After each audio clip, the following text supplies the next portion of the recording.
네, 하이델베르크 요리문답 강의 11번째 시간입니다. 오늘 함께 살펴볼 말씀의 주제는 하나님의 아들 예수입니다. 함께 나눌 본문은 로마서 1장 4절입니다. 로마서 1장 4절 우리 함께 읽도록 하겠습니다. 성결의 영으로는 죽은 자들 가운데서 부활하사 능력으로 하나님의 아들로 선포되셨으니 곧 우리 주 예수 그리스도시니라. 아멘. 여러분, 참된 믿음으로 믿는 사람만 구원을 얻을 수 있죠.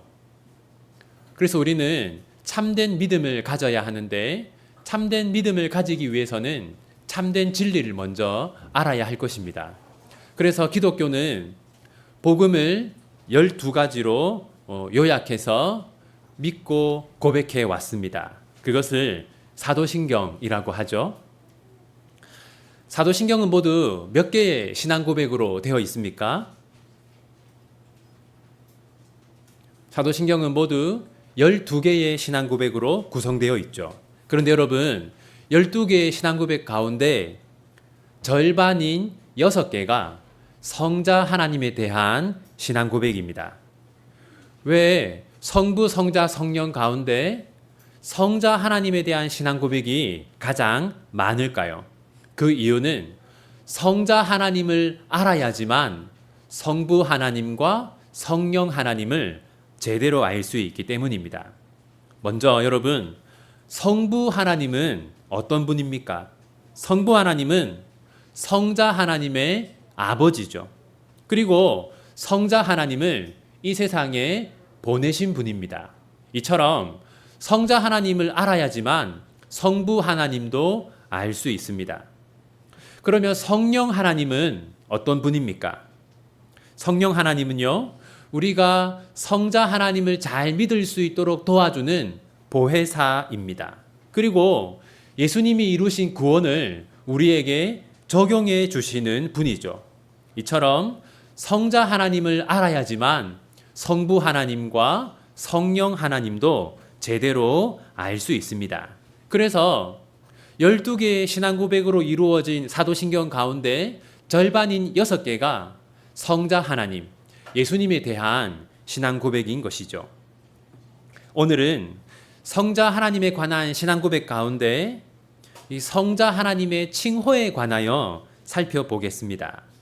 성자 하나님의 칭호가 가장 자세하게 나오는 것은 오늘 본문 로마서 1장 4절입니다. 여러분, 여기 보시면 예수님의 칭호 4가지가 나옵니다. 예수님의 칭호 4가지는 무엇입니까? 첫 번째는 하나님의 아들입니다. 하나님의 아들. 두 번째는 뭡니까? 우리 주. 세 번째는 뭐죠? 예수. 네 번째는 그리스도입니다. 그래서 성자 하나님의 칭호는요, 하나님의 아들, 우리 주, 예수, 그리스도. 크게 이 4가지가 성자 하나님의 칭호입니다. 우리는 성자 하나님의 칭호를 3주에 걸쳐 살펴볼 텐데, 오늘은 이 중에서 예수라는 칭호에 대해 살펴보겠습니다. 여러분이 일반적으로 저를 뭐라고 부릅니까? 김태희 목사라고 부르죠. 여기서 목사는 저의 직분이고 앞에 있는 김태희는 저의 이름입니다. 우리가 성자 하나님을 일반적으로 뭐라고 부릅니까? 예수, 그리스도라고 부릅니다. 여기서 그리스도는 예수님의 직분이고 예수는 성자 하나님의 이름입니다. 그렇다면 여러분, 왜 성자 하나님은 수많은 이름 가운데 예수라는 이름을 가지게 되었을까요? 그 이유는 다음과 같습니다. 마태복음 1장 21절 보십시오. 여기 보면 아들을 낳으리니 이름을 예수라 하라. 이름을 예수라고 지으라고 누군가가 명령했습니다. 누가 이렇게 명했습니까? 성부 하나님께서 명하셨죠. 따라서 예수라는 이름은 그냥 지어진 것이 아니라 성부 하나님께서 지어주신 이름입니다. 그렇다면 예수라는 이름의 뜻은 무엇일까요? 민수기 13장 16절 우리 함께 읽겠습니다. 이는 모세가 땅을 정탐하러 보낸 자들의 이름이라. 모세가 눈의 아들 호세아를 여호수아라 불렀더라. 여러분, 여기 우리가 잘 아는 여호수아라고 하는 사람이 나오는데요. 여호수아의 원래 이름은 무엇이었습니까? 호세아였습니다. 그런데 누가 그 이름을 바꿨어요? 모세가 호세아의 이름을 여호수아로 바꾸어 주었죠. 여기서 여호수아라고 하는 이 이름은요, 구원자를 뜻합니다. 그리고 이 여호수아의 헬라식 표현이 바로 예수이죠.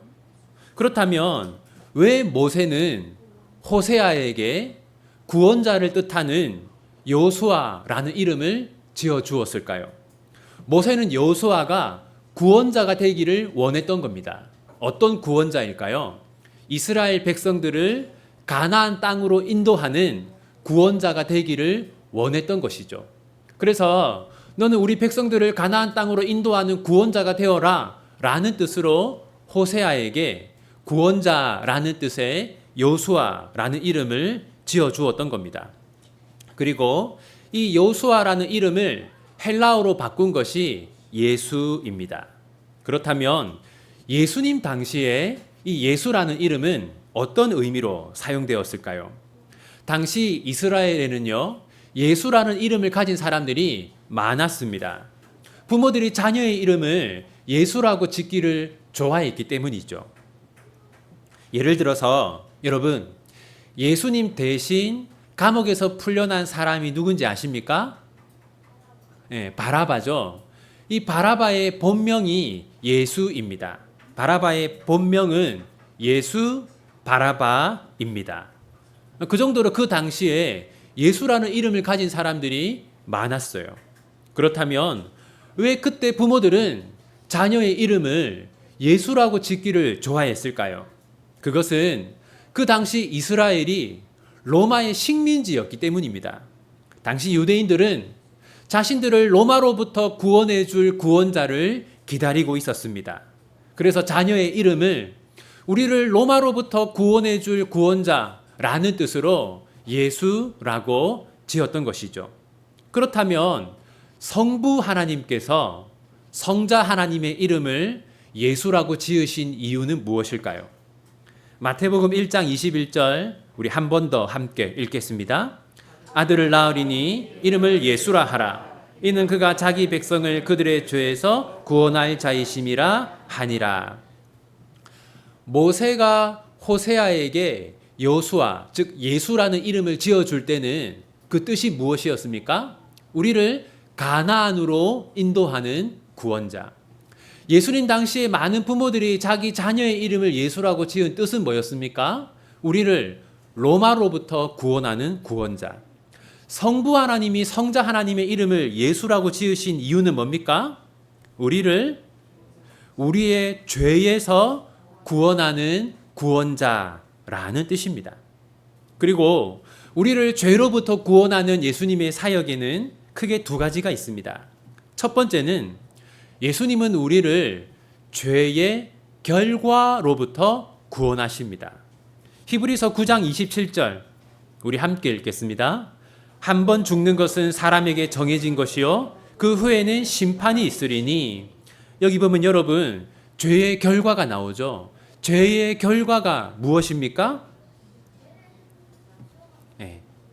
한 번 죽는 것은 사람에게 정해진 것이요 그 후에는 심판이 있으리니. 모든 사람은 죽음 이후에 영원한 심판을 받습니다. 이 영원한 심판은 죄의 결과입니다. 그런데 여러분, 우리는 영원한 심판을 받습니까? 받지 않습니까? 받지 않습니다. 왜냐하면 예수님이 우리를 죄의 결과로부터 구원하셨기 때문이죠. 둘째, 예수님은 우리를 죄의 영향력으로부터 구원하십니다. 예수님의 구원 사역을 죄의 결과로부터 구원하는 것으로만 생각하는 사람들이 많습니다. 하지만 예수님의 구원 사역은 죄의 결과에만 미치는 것이 아닙니다. 예수님은 우리를 죄의 영향력으로부터도 구원하십니다. 예수님은 이 일을 성령님을 통해서 하십니다. 에스겔 36장 26절 우리 함께 읽겠습니다. 또 새 영을 너희 속에 두고 새 마음을 너희에게 주되 너희 육신에서 굳은 마음을 제거하고 부드러운 마음을 줄 것이며, 하나님이 우리에게 새 영을 주신다라고 합니다. 이 새 영은 누구입니까? 성령님을 의미하는 것입니다. 성자 하나님이 우리에게 성령님을 보내세요. 그러면 우리에게 어떤 일이 일어납니까? 새 마음이 생긴다고 합니다. 예수님이 보내신 성령이 우리에게 새 마음을 주십니다. 이 새 마음은 죄로부터 구별된 거룩한 마음을 의미합니다. 따라서 예수님은 우리에게 성령님을 보내셔서 우리를 죄의 영향력으로부터 구원하는 것이죠. 그렇다면 우리가 아무것도 하지 않고 가만히 있어도 예수님이 성령을 통해 우리를 거룩하게 하실까요? 그렇지 않습니다. 여러분, 성령님은 어떤 사람 안에서는 충만하게 일하십니다. 성령님이 충만하게 일하시는 사람은 성령의 열매를 많이 맺죠. 반면에 성령님은 어떤 사람 안에서는 자신을 숨기십니다. 그런 사람은 성령의 열매가 맺히는 것이 아니라 인간의 열매, 죄의 열매가 맺히게 되죠. 그렇다면 성령님은 어떤 사람 안에서 충만하게 일하실까요? 성령님은 예수님을 사랑하는 사람 안에서 충만하게 일하십니다. 사도행전 16장 7절 우리 함께 읽겠습니다. 무시 앞에 이르러 비두니아로 가고자 있으되 예수의 영이 허락하지 아니하시는지라. 예수의 영, 이 예수의 영은 누구입니까? 예수의 영은 성령님의 또 다른 이름입니다. 성령님은 예수의 영이기 때문에 예수님을 사랑하는 사람 안에서 강력하게 역사하십니다. 따라서 우리는 예수님을 사랑하는 사람이 되어야 합니다. 그러면 우리는 성령으로 충만하게 될 것이고 죄로부터 구별될 것이고 거룩하게 될 것이고 성령의 열매를 풍성하게 맺게 될 것입니다. 그렇다면 우리가 예수님을 더 사랑하는 사람이 되기 위해서 해야 하는 일은 무엇일까요? 첫 번째는 기도해야 합니다. 하나님, 제가 예수님을 더 사랑할 수 있도록 도와주십시오 라고 기도해야 합니다. 두 번째는 뭘까요? 두 번째는 행동해야 합니다. 우리는 예수님을 사랑하는 사람처럼 행동해야 합니다. 예수님을 사랑한다고 하면서 실제 행동은 그렇지 않은 사람들이 있습니다. 사랑하는 비전교회 성도 여러분, 한번 생각해 보십시오. 여러분은 예수님을 사랑하는 사람처럼 살고 있습니까? 여러분은 예수님을 사랑하는 사람처럼 여러분의 시간을 사용하고 여러분의 물질을 사용하고 있습니까? 우리는 예수님을 사랑하는 사람처럼 행동해야 합니다. 그러면 예수의 영이신 성령께서 우리 안에서 충만하게, 강력하게 역사하실 것입니다. 그렇다면 예수님 외에 다른 구원자가 있을까요? 우리를 우리의 죄로부터 구원할 다른 구원자가 있을까요? 없습니다. 사도행전 4장 12절 함께 읽겠습니다. 다른 이로서는 구원을 받을 수 없나니 천하 사람 중에 구원을 받을 만한 다른 이름을 우리에게 주신 일이 없음이라 하였더라. 다른 이로서는 구원을 받을 수 없나니. 여러분, 다른 이로서는 우리를 우리의 죄에서 구원할 수 없습니다. 그런데 역사적으로 타락한 교회는요, 다른 데서 구원의 근거를 찾았어요. 로마 가톨릭이 대표적입니다. 로마 가톨릭은요, 사람의 행위에서 구원의 근거를 찾았습니다. 이것을 공로 사상이라고 해요. 공로 사상은 크게 세 가지 형태가 있습니다. 첫 번째는 성인의 공로입니다. 로마 가톨릭이 말하는 성인은 단순히 거룩한 사람이 아닙니다. 로마 가톨릭이 말하는 성인은 선행을 많이 해서 공로를 많이 쌓았고 그 공로를 다른 사람에게 나누어 줄 수 있는 사람을 성인이라고 해요. 대표적인 성인은 누구일까요? 마리아입니다. 로마 가톨릭 신자들은 마리아가 그 큰 공로를 자신에게 나누어 줄 수 있다. 그래서 내가 하나님께 나아가는데 도움을 얻을 수 있다라고 생각해요. 그래서 많은 가톨릭 신자들이 하나님께 직접 기도하지 않고 마리아를 통해서 기도하기도 합니다. 두 번째는 자기 자신의 공로입니다.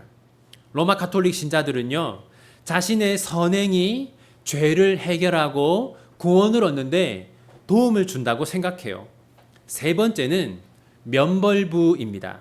면벌부. 이것은 공로 사상이 극단에 달한 것으로 자신의 공로를 돈을 받고 파는 것을 말합니다. 주로 성직자들이 자신의 공로를 돈을 받고 팔았는데요. 심지어 교황은 자신에게 무한한 공로가 있다고 하면서 자신의 공로를 아주 비싼 가격으로 팔아서 엄청난 돈을 벌었어요. 하지만 성경은 사람의 행위가 구원의 근거가 될 수 없다고 말합니다. 에베소서 2장 8절 9절 함께 읽겠습니다. 너희는 그 은혜에 의하여 믿음으로 말미암아 구원을 받았으니 이것은 너희에게서 난 것이 아니요 하나님의 선물이라. 행위에서 난 것이 아니니 이는 누구든지 자랑하지 못하게 함이라. 구원을 받았으니 이는 너희에게서 난 것이 아니라 하나님의 선물이라. 우리는 구원을 하나님께 선물로 받았습니다. 우리가 선행을 많이 해서 구원을 얻은 것이 아니고 우리가 공로가 많아서 구원을 받은 것이 아닙니다. 따라서 공로 사상은 전혀 성경적이지 않죠. 우리는 나의 공로 때문에 구원을 얻은 것도 아니고 다른 사람의 공로 때문에 구원을 얻는 것도 아닙니다. 우리의 구원은 오직 전적으로 예수님 때문입니다. 그래서 우리는 성자 하나님을 우리를 우리 죄에서 구원할 자라는 뜻으로 예수라고 부르는 것이죠. 이제 말씀을 맺겠습니다. 여러분, 우리는 아무 생각 없이 성자 하나님을 예수님 이렇게 부를 때가 있는데요. 우리가 앞으로는 예수님의 이름의 뜻을 생각하면서 그 이름을 불러야 하겠습니다. 예수라는 이름의 뜻은 무엇입니까? 자기 백성을 그들의 죄에서 구원할 자입니다. 따라서 우리는 예수님의 이름을 부를 때 다음에 세 가지를 생각해야 합니다. 첫째, 우리는 죄에서 구원을 받아야 합니다. 만약 우리가 우리의 죄에서 구원을 받지 못한다면 우리는 어떻게 되겠습니까? 우리는 영원한 심판을 받게 될 것입니다. 둘째, 우리는 어떤 사람도 우리를 구원할 수 없음을 믿어야 합니다. 나 자신은 물론이고 다른 사람도 우리를 구원할 수 없습니다. 아무리 대단한 사람이라도 아무리 뛰어난 사람이라도 우리의 구원자가 될 수 없습니다. 셋째, 오직 예수님만 우리를 우리의 죄에서 구원하실 수 있습니다. 예수님은 우리를 우리의 죄에서 구원할 수 있는 유일한 구원자입니다. 바로 이 세 가지 의미가 예수라는 이름에 담겨 있습니다. 앞으로 우리는 이 세 가지를 확고하게 믿는 믿음을 가지고 예수님의 이름을 불러야 합니다. 앞으로 예수님의 이름을 부를 때마다 나는 죄에서 구원을 받아야 한다. 그런데 나는 나의 죄를 해결할 수 없다. 오직 예수님만 나의 죄를 해결하실 수 있다. 라는 이 세 가지 의미를 깊이 생각하면서 예수라는 이름을 부르는 여러분들 되시기를 바랍니다. 요리문답 제11주차를 함께 고백하면서 말씀을 맺겠습니다. 제가 질문을 읽으면 여러분은 답을 읽어 주십시오. 왜 하나님의 아들을 예수, 곧 구주라 부릅니까?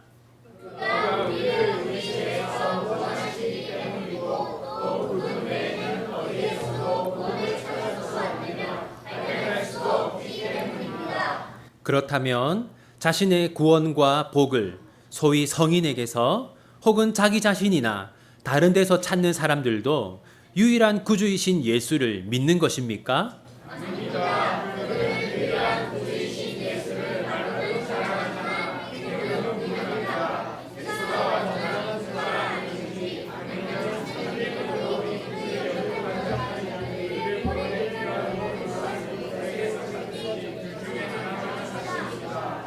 아멘. 기도하겠습니다.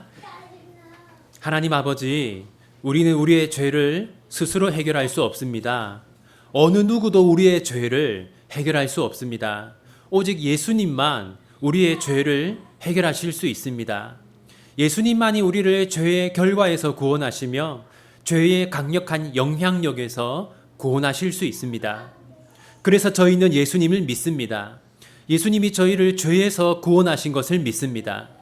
예수님이 저희를 죄의 영향력에서 구원하고 계신 것을 믿습니다.